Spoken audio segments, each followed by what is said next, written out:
groups come from and where they are going, because it's a particularly exciting thing for us in our department this year. Last year, these ensembles were known as women's choir and men's choir, respectively, and we've undergone something of a change, because although choral music brings us all kinds of incredible music from incredibly diverse backgrounds, everybody sings, right? Every culture in the world sings.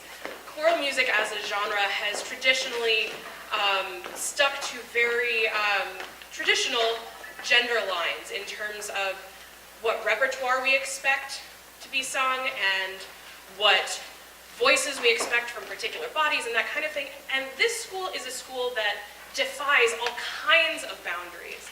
And we have an opportunity here in this department to really set a standard going forward and say that we can be more creative than that. We can break down lines that divide us. And so at the beginning of the year, I challenged these two ensembles to come up with something more inventive that really described who they felt that they were in a really creative way. And so they got together and they brainstormed a bunch of really great ideas, and then they voted on them.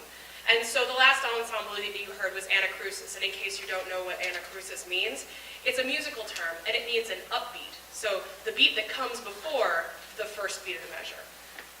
And an upbeat, by nature, is ahead of the curve. An upbeat is something that comes before everything else. And so it has this really empowering meaning for that group. And then the group that's coming on right now is the Clef, and I thought that was a wonderful contribution from this group of gentlemen who has such a wonderful sense of humor.